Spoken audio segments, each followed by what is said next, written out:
declared war and joined the United Nations. Just what does this mean to the people of the United States and to our fighting allies?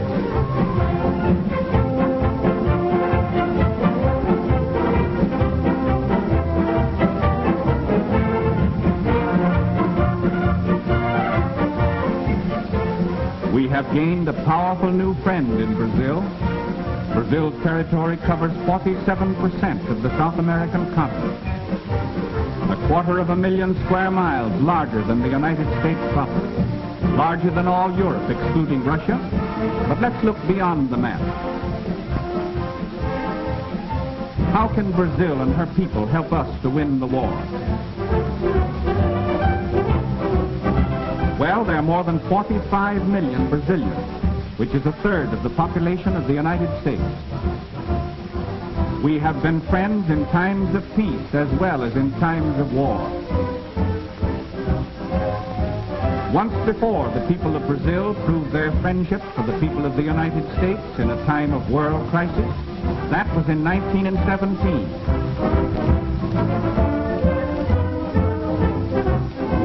The two peoples have much in common. Like ourselves, the Brazilians are very cosmopolitan in character. They are a progressive people with a constitution that guarantees protection to all workers and modern social legislation.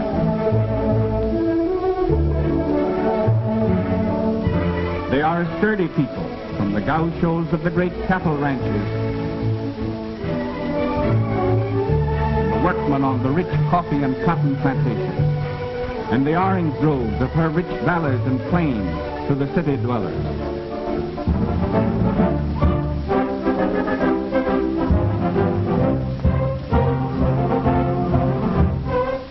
These Brazilians are in the war all the way. All males between the ages of 18 and 40 are now subject to military duty. An army of 3 million soldiers can be raised without affecting vital industrial activity. Brazil is a land of picturesque and beautiful cities. Its capital is famous throughout the world as a center of culture and the arts. Rio de Janeiro, which means River of January, was named for the month in which it was discovered by a Portuguese explorer in 1531, nearly a century before the landing of the Pilgrim Fathers. Today, Rio is a modern city of more than 2 million population. Its municipal theater is one of the finest opera houses in the world.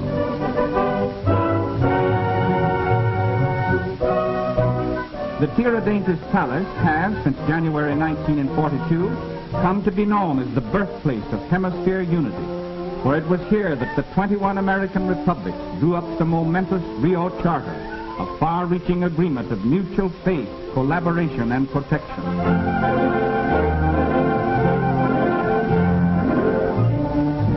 Brazil's merchant fleet is the second largest of the Western Hemisphere, surpassed only by our own. And despite torpedoings by Axis submarines when Brazil was still at peace, these ships will prove invaluable in transporting raw materials to the United States and convoying military equipment to distant theaters of war. Her navy is not large as compared to those of the United States and Great Britain, but it is modern, splendidly officered and manned, and eager for action against our common enemy. These fine ships and fighting men throw the balance of naval power that much further in favor of the United Nations. Already they have seen action against enemy raiders attacking our vitally important South Atlantic supply lines. We may confidently expect that the Brazilian Navy will live up to the high standards it set for itself in the First World War.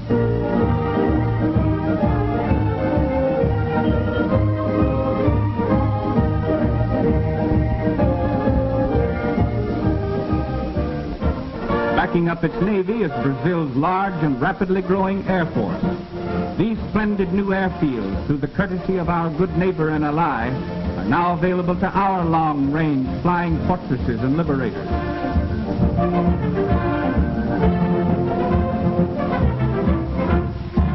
The The efficiency of Brazilian fighting planes and the marksmanship of her pilots has already been admirably proven against marauding Axis submarines pursuing their campaign of terrorism off of her more than 4,000 miles of coastline. Getulio Vargas, Brazil's progressive president, has long been an ardent advocate of inter-American solidarity, military preparedness, and hemispheric collaboration. Under his guidance, the Brazilian army has been rapidly increased, equipped, and trained in all the phases of modern warfare. Brazil's total mobilization and training is already well underway toward that 3 million mark. And by the uncompromising public declaration of its president, this army, as our fighting ally, stands ready to make any sacrifice which our collective security may require.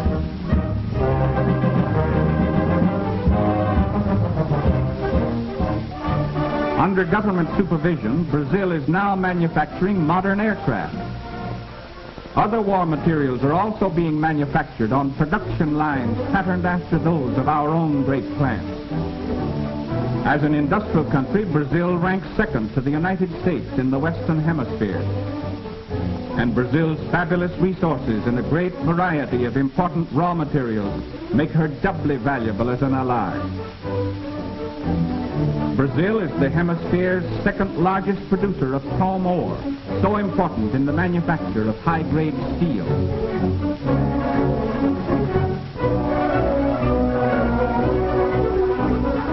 These war factories in the United States use large quantities of Brazilian manganese, highest-grade iron ore, zinc, nickel, and other minerals essential to the manufacture of tanks, machine guns, warships, and other necessities of modern warfare. We need these raw materials to keep our war production plants going all out for victory. Brazil produces a large quantity of bauxite, from which the aluminum used so extensively in our combat planes is made. Brazil is the world's only source of high-grade crystal in substantial quantities, so essential in the manufacture of the electrical, optical, and precision instruments which have such a vital place in modern warfare.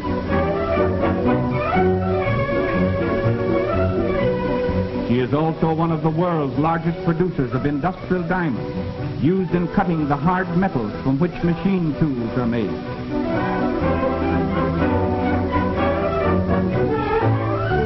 She can produce enough of the basic material for making explosives to supply the entire world.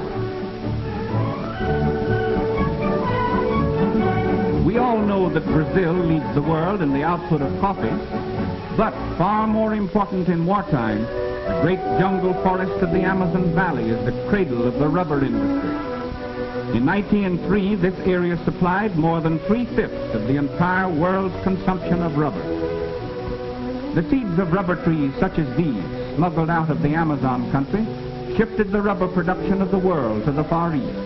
But that supply of this tragically important product is now among the spoils of war in the hands of the Japanese. However, 1.5 million square miles of wild rubber trees in the friendly Brazilian Amazon basin is again being tapped to supply the needs of the United Nations. Brazil's production of rubber alone may prove to be a decisive factor in winning this war.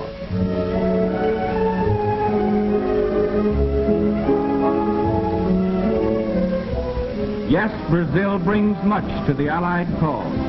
Not only the weight of her resources and manpower, but the militant spirit of her people and the reaffirmation of her friendship for the people of the United States, a friendship which we welcome with gratitude and which shall never be forgotten.